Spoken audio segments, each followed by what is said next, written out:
So the question you didn't ask is, what is one thing? So let me preface this. I have a successful company, 7-figure company. It's taken me from December or October 2014 to this year to get there.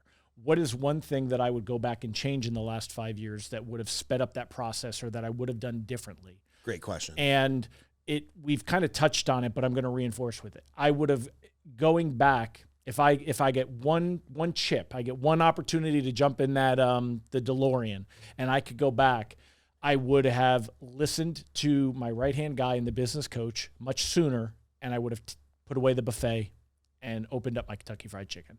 And I would have simplified the offer and just stayed in our lane and not tried to make it work for as long as I did, being everything to everybody. That was the one thing that I did that held me back. Even though our revenue increased year over year over year, we didn't hit velocity until I made that commitment of, we're going to simplify and we're going to only do this and we're going to be the best at it.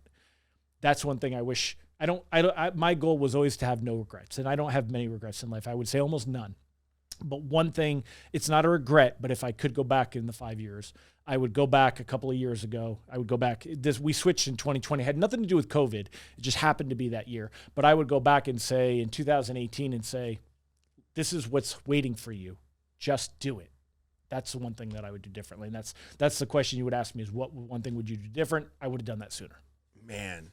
See, this is why we can't do a podcast, because now this has led to a story of like, what's the one thing that I would tell myself 5 years ago? Because that's a great question. Clay Hebert, Herbert, looks like Herbert. Clay Hebert, great guy, has done monstrous consults for Kickstarter campaigns. He's got a keynote called The Perfect Calendar. He's got another keynote called The Perfect Introduction. Really, really sharp guy. And he came to a couple of our events actually right before I met you, which is a shame because you would love this guy.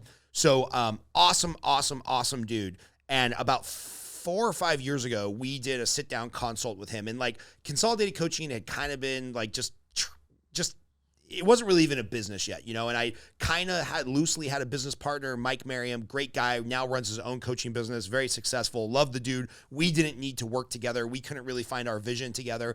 And we sat down with Clay Bear, and exactly what you're saying, we're like, well, we want to be all things to all people in the mortgage industry. So we're going to offer effectively the coaching we have now for $59 a month. Because, you know, if we can just get 100, 1,000, 10,000 loan officers to pay $59 a month, because it's $59 a month, who can't afford $59 a month in this business?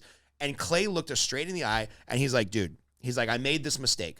I'm known for like really having this successful marketing niche. And so what I did was I started a $80 a month program where you would have access to my Slack channel, and I would answer questions as I could.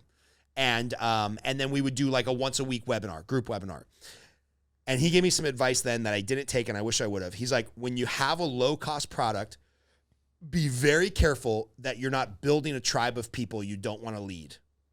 And sure enough, we said, this guy doesn't know what the fuck he's talking about. Launch the $59 program. I remember when you were $59. Yeah, and now for something similar, but much better because I'm more seasoned. We have an actual business now. Now we charge somewhere between $300 and $900 depending on what program people sign up for.